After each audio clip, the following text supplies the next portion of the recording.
Hola, muy buenas noches, ¿cómo están? Sean ustedes bienvenidos a un nuevo video. El día de hoy vamos a hacer la revisión de un artículo que es el estudio de LongSafe, que habla sobre la epidemiología, los patrones de cuidados y la mortalidad en los pacientes que tienen síndrome de dificultad respiratoria aguda en las unidades de cuidados intensivos. Yo soy el doctor Eric Ortiz y comenzamos. Dentro de las abreviaturas que ustedes van a encontrar en esta sesión son las que siguen de tal manera en que no estén tan cargadas las diapositivas. Entonces, dando una definición, ¿qué es el estudio LongSafe? El estudio LongSafe es un estudio observacional que tiene como objetivo entender el impacto global de la falla respiratoria aguda severa. Además, determina la epidemiología, el reconocimiento clínico, el uso de la ventilación mecánica, las intervenciones de rutina, por ejemplo, la pronación de los pacientes, y el pronóstico que tienen estos en las salas de unidad de cuidados intensivos. Dentro de este artículo ustedes van a encontrar esta definición, que el síndrome de dificultad respiratoria aguda es una lesión pulmonar inflamatoria aguda asociada con el incremento de la permeabilidad pulmonar, incremento del peso pulmonar y pérdida del tejido pulmonar aireado. Tiene como objetivos evaluar a los pacientes que cumplen la definición de síndrome de dificultad respiratoria aguda por criterios de Berlín, determinando incidencia, reconocimiento clínico, manejo de la ventilación y maniobras de posicionamiento. Es un estudio de corte multicéntrico donde intervinieron 5 continentes de 50 países, prospectivo, y se realizó en el 2014 con una duración de 4 semanas. Dentro de los criterios de inclusión y exclusión que tiene este artículo, incluyeron a todos los pacientes que tenían signos de falla respiratoria aguda, haciendo un recordatorio que por medio de la PAFI y por criterios de Berlín, los valores de menor a 300 eran considerados como leve, en menor igual a 200 moderado o menor igual a 100 como severos. Entonces, tras el compromiso del nivel de PAFI, las anormalidades nuevas en el parénquima pulmonar por medio de la radiografía o la tomografía y los pacientes que tenían soporte ventilatorio, ya sea por presión aérea positiva continua, presión aérea positiva expiratoria o un PIP mayor a 5. Entonces, estos pacientes tenían los criterios de la falla respiratoria con un inicio menor a una semana, ya sea con empeoramiento de sus síntomas previos que tenían o la aparición de nuevos, las alteraciones bilaterales tanto en radiografía o en tomografía y la falla cardíaca secundaria a la falla respiratoria hipoxémica aguda. Se excluyeron a pacientes menores de 16 años, a los pacientes que no podían llenar el consentimiento informado y a los que tenían ventilación no invasiva. Dentro de las tablas y los gráficos que nosotros vamos a analizar, vemos cómo fue realizado este estudio, los cuales metieron a 635 hospitales, de los cuales solo se incluyeron 435, ya que algunos se retiraron o no cumplieron para el registro de sus pacientes. Intentaron meter 29.144 pacientes, de los cuales 12.906 fueron los que se excluyeron en el análisis. Tuvieron sus criterios de exclusión, ya que no recibieron algunos pacientes ventilación invasiva o que no terminaron o por algunas otras razones. Entonces, 8.400 pacientes no realizaron falla respiratoria aguda hipoxémica y de los que quedaron con el síndrome de dificultad respiratoria aguda fueron de manera primaria, de manera secundaria, por causas, por ejemplo, neumonía, falla cardíaca o EPOC, y 22 fueron no clasificados. Estos pacientes de manera primaria, algunos tuvieron a las primeras 24 horas, algunos después del segundo día, y posteriormente vamos a ver que algunos recibieron ventilación no invasiva y otros tuvieron que requerir incluso ventilación mecánica. Entonces, vemos aquí las características de cada uno de los pacientes. Ya les había comentado, 3022 con síndrome de dificultad respiratoria aguda, una edad media de 61 años, 38% de los pacientes fueron mujeres. Aquí abajo vemos sus características que tenían sus enfermedades crónicas, por ejemplo, POC, diabetes y inmunocompetencia, de las 3 primeras iniciales. Tenían también factores de riesgo, por ejemplo, neumonía, sepsis extrapulmonar o aspiración. Duraron con ventilación mecánica invasiva aproximadamente entre 8 días, de 4 a 16 es la media. Se quedaron 10 días en la unidad de cuidados intensivos y bueno, ahorita vamos a ver la mortalidad de estos pacientes. Entonces, vemos aquí lo que les había comentado, cómo se clasificó leve, moderado, severo, que es la tabla que nosotros vemos acá, la edad media de cada uno de los pacientes y bueno, la severidad de cada uno de sus pacientes dependiendo los días conforme fueron pasando. Entonces, vemos también nosotros aquí más características, cómo se programó la ventilación mecánica, el volumen tidal aproximadamente de 7, bueno, las presiones que ellos tuvieron, pero pues bueno, vamos a hacer un análisis mejor con la gráfica. Entonces, Aquí vemos su estado hemodinámico, cómo tenían las relaciones de PAFI, todos estos pacientes, así como las presiones de oxígeno que manejaron ellos durante todo el estudio, ¿no? El pH también, aquí nosotros podemos ver cómo se puso aproximadamente 7.3 en casi todos los escenarios.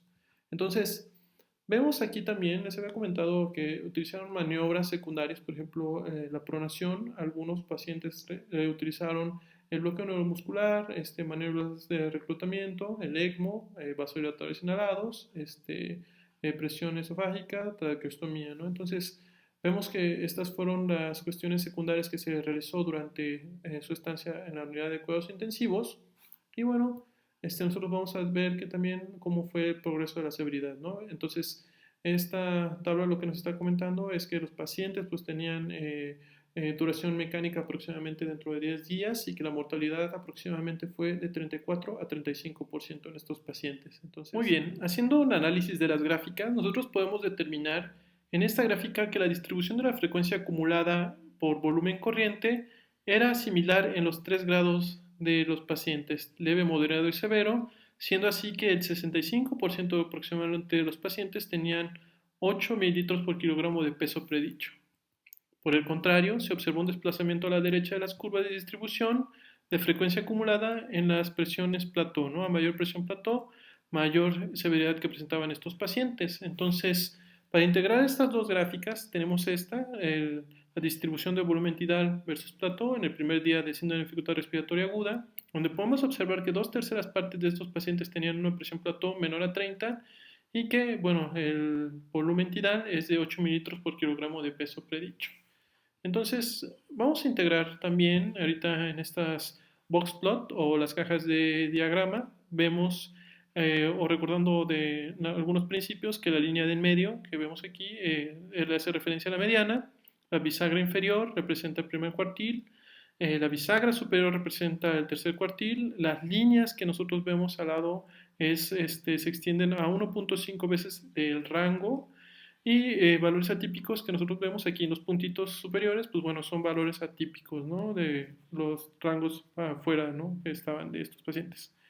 El cuadrado dibuja las proporciones de la raíz cuadrada de los números que se observan en los grupos y bueno, el número de pacientes se puso aquí abajo. En esta gráfica podemos observar la relación del volumen tidal con la presión máxima o la presión pico.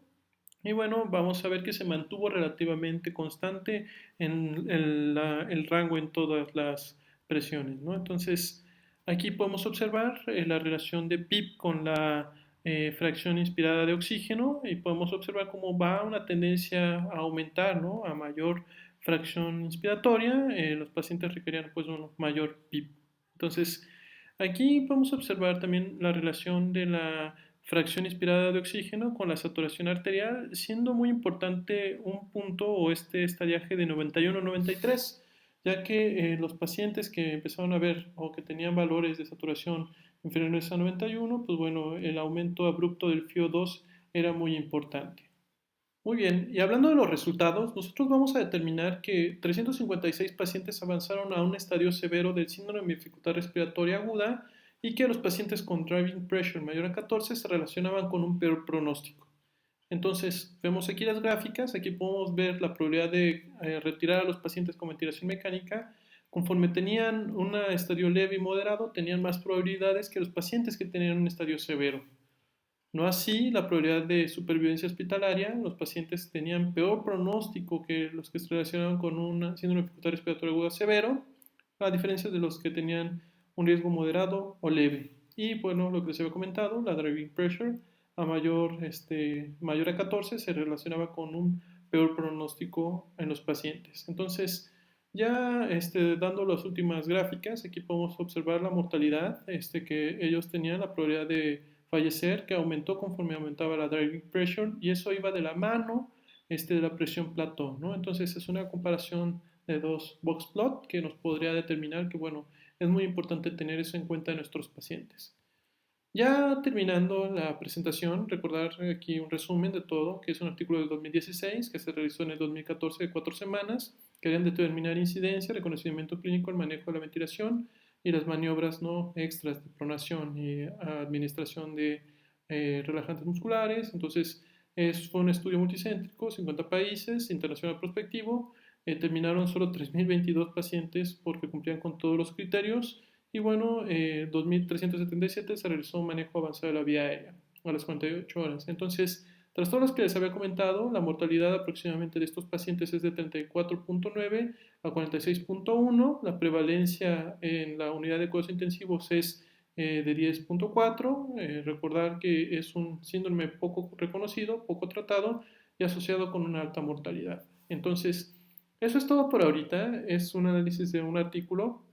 Vamos a seguir analizando. Les dejo mis redes sociales por si ustedes gustan o tienen alguna duda o alguna pregunta, algún comentario, es bienvenido, ¿no? Entonces, eso es todo por ahorita. Les recuerdo que no olviden suscribirse a mi canal y pues bueno, nos estaremos viendo en el próximo video. Tengan buena tarde y sean felices. Chao.